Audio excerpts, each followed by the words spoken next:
नमस्कार, जोहार। धुमकुड़िया के युवा प्लेटफॉर्म में आपका स्वागत है। कल हम लोगों ने कुछ प्रश्नों के पीडीएफ रिलीज किए थे। कई छात्रों ने इसके जवाब देकर भेजे हैं। आज हम लोग उन प्रश्नों के जवाब आप लोगों के सामने प्रस्तुत कर रहे हैं। आप लोगों के लिए एक सूचना है कि 19 फरवरी से धुमकुड़िया की टीम युवा प्लेटफॉर्म पर जेपीएससी पीटी के टेस्ट ऑनलाइन आयोजित करने जा रही है। यह विषय आधारित होंगे। आपको सप्ताह में कुछ विषय दिए जाएंगे और उसी के आधार पर हर रविवार टेस्ट आयोजित किया जाएगा। हमारा उद्देश्य है कि पिछली बार की तरह उससे भी बेहतरीन रिजल्ट इस बार पीटी में धुमकुड़िया ग्रुप से हो। इन प्रश्नों की प्रकृति 3 तरह से तय की जा रही है। पहला वे सवाल जो आप आसानी से जवाब दे सकें, जिनको आप जानते हैं। दूसरे वो सवाल होंगे जिनके लिए आपको अध्ययन की आवश्यकता होगी। अगर आप गहराई से अध्ययन करते हैं तो उनके जवाब दे पाएंगे। हो सकते हैं वे थोड़े कन्फ्यूजिंग हो। और तीसरे स्तर के वो सवाल होंगे जो आपके लिए नए हो सकते हैं, जिनसे हो सकता है आपका वास्ता पहली बार पढ़ रहा हो। जेपीएससी की प्रकृति, प्रश्नों की प्रकृति इस तरह से होती जा रही है कि बिना गहराई में जानकारी रखे हो सकता है आपके लिए जेपीएससी पीटी उत्तीर्ण होना एक मुश्किल कार्य हो जाए। ये सभी के लिए लागू होता है अगर आप गंभीरता से प्रारंभिक परीक्षा को नहीं लेते हैं। और दूसरी बात यह है कि कंपटीशन काफ़ी टफ होते जा रहा है, तो इसको ध्यान में रखते हुए ये टेस्ट सीरीज शुरू किया जा रहा है। इसमें चुनिंदा छात्र ही शामिल हो पाएंगे। हमारी इसमें उम्मीद है कि 50 से अधिक लड़के हम लोग ना ले पाएँ, तो जो भी पहले आकर निबंधन करा रहे हैं उन्हें ही इसमें प्रवेश दिया जा रहा है। लगातार हम लोगों की कोशिश है कि आप लोगों के सामने झारखंड और अन्य विषयों पर वीडियो उपलब्ध करा सकें, ताकि यथासंभव आप लोग बेहतर प्रदर्शन परीक्षाओं में कर सकें। तो चलिए आइए देखते हैं चैतन्य महाप्रभु झारखंड कब आए। तो चैतन्य महाप्रभु 1515 में झारखंड आए थे। अगला सवाल है, चैतन्य महाप्रभु किस यात्रा के दौरान झारखंड आए? चैतन्य महाप्रभु पुरी से वृंदावन यात्रा के दौरान झारखंड आए थे। कैप्टन केमक ने सबसे पहले किस राज्य को अधिकार में लिया? तो कैप्टन केमक ने खड़गडीहा को सबसे पहले अपने अधिकार में लिया था। अगला है, झारखंड नाम का प्राचीनतम साक्ष्य किस रिकॉर्ड में मिलता है? तो यह आपको नरसिंहदेव द्वितीय के ताम्रपत्र में मिलता है। नरसिंहदेव द्वितीय वो उड़ीसा के एक राजा थे और उनका क्षेत्र दक्षिणी छोटानागपुर तक था। उन्होंने एक ताम्रपत्र पे एक ब्राह्मण को एक गांव दान दिया था जो झारखंड में था। उसी में झारखंड का प्रथम उल्लेख मिलता है। झारखंड पर प्रथम बार अधिकार करने की शुरुआत किस अंग्रेज अधिकारी ने की है? तो यह आपके लेफ्टिनेंट फर्गुसन है, जिन्होंने शुरुआत की थी। 7वां है, अंग्रेजों ने प्रथम बार झारखंड के किस क्षेत्र पर कब्जा किया? तो ये इसका उत्तर होगा धालभूम, क्योंकि झारखंड की ओर से चूंकि बंगाल से सटा हुआ था, बंगालों पर अंग्रेजों ने कब्जा कर लिया था, तो अंग्रेजों का था कि वो झारखंड को भी अपने वरदहस्त में ले आए। इसलिए उन्होंने धालभूम की ओर से आक्रमण शुरू किया था, जिसके लिए लेफ्टिनेंट फर्गुसन को भेजा गया था। 8वां सवाल है कि बुकानन ने झारखंड की दक्षिणी सीमा किसे बताई थी? तो बुकानन ने बैतरनी नदी को झारखंड की दक्षिणी सीमा बताई थी। 9वां है, अथर्ववेद काल में संथाल परगना क्षेत्र किस राज्य के अधीन माना जाता है? अथर्ववेद काल में संथाल परगना अंग के अधीन माना जाता है। पारसनाथ पहाड़ी का नामकरण किस जैन तीर्थंकर के नाम पर हुआ? तो 23वें तीर्थंकर थे पार्श्वनाथ, उन्हीं के नाम पर पारसनाथ पहाड़ी का नामकरण हुआ था। शरद चंद्र राय के अनुसार मुंडाओं का आगमन झारखंड में कब हुआ? तो 600 ईसा पूर्व मुंडाओं का आगमन उनके अनुसार झारखंड में हुआ था। पंचेत राज्य वर्तमान में कहाँ है? अर्थात पंचेत राज्य की वर्तमान स्थिति क्या है? तो पंचेत राज्य झालदा के आसपास का क्षेत्र था। नाग वंशावली के अनुसार प्रथम नागवंशी राजा फणिमुकुट राय इसका राज्याभिषेक कब हुआ? तो 83 ईस्वी में पहले राजा फणिमुकुट राय का राज्याभिषेक किया गया था।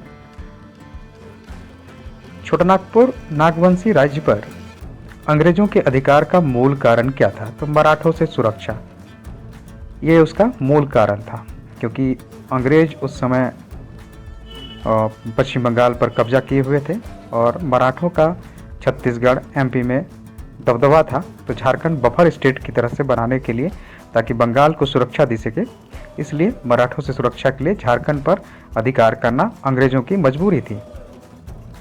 15वां, बेनी सागर का शिव मंदिर संभवतः किसने बनाया? तो शशांक जो थे उसके संभवतः निर्माता थे। शशांक ने बौद्ध धर्म के कई मठों और मंदिरों का विनाश किया था और वो शिव के उपासक थे, तो शिव मंदिर के निर्माण में उनकी दिलचस्पी काफ़ी रही है। समुद्रगुप्त के आक्रमण के समय किस नागवंशी राजा ने सुतियांबे से राजधानी चुटिया ले गए? सुतियांबे पहली राजधानी थी नागवंशी राजाओं की। फणिमुकुट राय का राज्याभिषेक वहीं किया गया था। चुटिया लाए थे प्रताप राय। प्रताप राय राजधानी को सुतियांबे से चुटिया लेकर आए थे। फणिमुकुट राय के पुत्र का क्या नाम था? फणिमुकुट राय के पुत्र का नाम था मुकुट राय। छोटानागपुर में काण्यकुब्ज ब्राह्मण और कश्मीरियों का आगमन किसके समय शुरू माना जाता है? तो ये आपका ललितादित्य मुक्त पीढ़ है, उनके समय में छोटानागपुर में काण्यकुब्ज ब्राह्मण और कश्मीरियों का आगमन माना जाता है। हापा मुनि गांव का महामाया मंदिर किस नागवंशी राजा के द्वारा स्थापित करवाया गया था?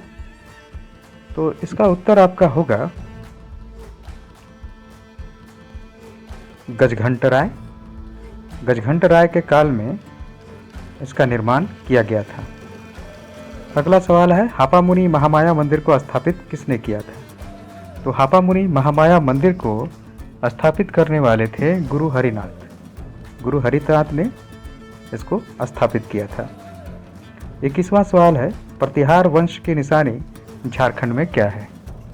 तो प्रतिहार वंश की निशानी है आपका इटखोरी का शिलालेख। इटखोरी के शिलालेख में प्रतिहार वंश के राजा के नाम है, उन्हीं के द्वारा उसका किया गया था निर्माण। धनबाद के निकट गोविंदपुर में शिलालेख किसका है? तो ये कवि गंगाधर हैं जिनका शिलालेख वहाँ पाया जाता है। 8वीं से 10वीं शताब्दी के मध्य धनबाद और मानभूम में किसका शासन था? तो मान राजाओं का उस समय शासन था और उन्हीं के नाम पर मानभूम क्षेत्र का नाम भी पड़ा है। अगला सवाल है, पहला नागवंशी शासक जिसका उपाधि कर्ण परिवर्तित हो गया, अर्थात राय से कर्ण हो गए, तो ये आपके थे भीमकर्ण। भीमकर्ण, इन्होंने अपना टाइटल पूर्व के टाइटल से कर्ण में परिवर्तित कर लिया था।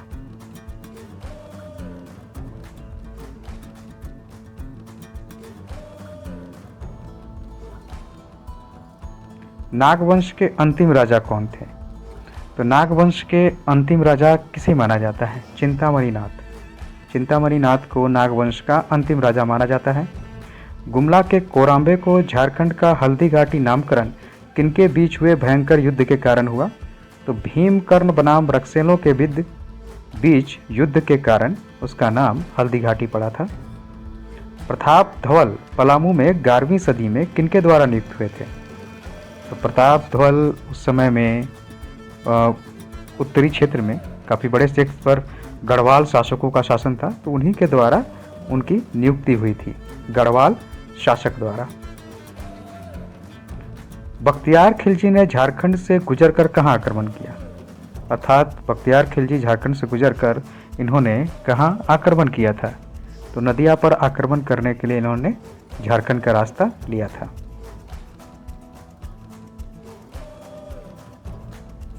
अगला है, डॉल्टन के अनुसार चाय किले के मालिक बया, अर्थात जो कि मोहम्मद तुगलक का सेनापति था, के आक्रमण के डर से कौन सा संथाल सेनापति भाग निकले थे?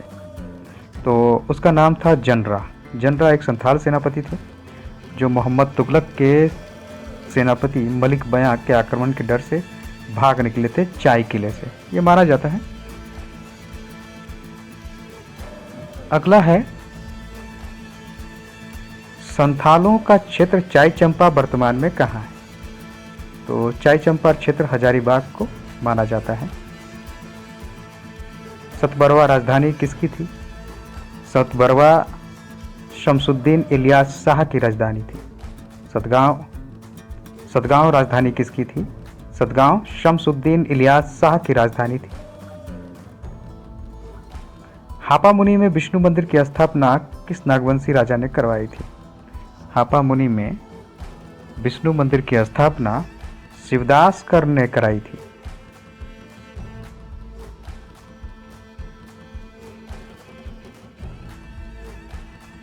अगला है 14वीं शताब्दी में उड़ीसा के सूर्यवंश के किस राजा ने झारखंड के बड़े भूभाग पर कब्जा कर लिया था? 14वीं शताब्दी में उड़ीसा के किस सूर्यवंश के राजा ने झारखंड के बड़े भूभाग पर कब्जा कर लिया था? इसका उत्तर होगा कपिलेंद्र। कपिलेंद्र ने झारखंड के बड़े भूभाग पर कब्जा कर लिया था अपने समय में। चुटिया से खुकरा राजधानी परिवर्तन किसके शासनकाल में हुआ था? चुटिया से अब राजधानी खुकरा, तो खुकरा राजधानी परिवर्तन भीमकर्ण के समय हुआ था।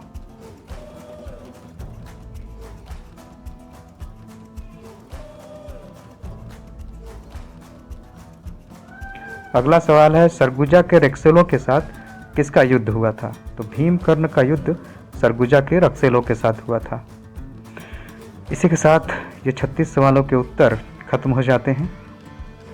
जल्द ही फिर आपको नए सवालों के साथ प्रस्तुत होंगे। धन्यवाद।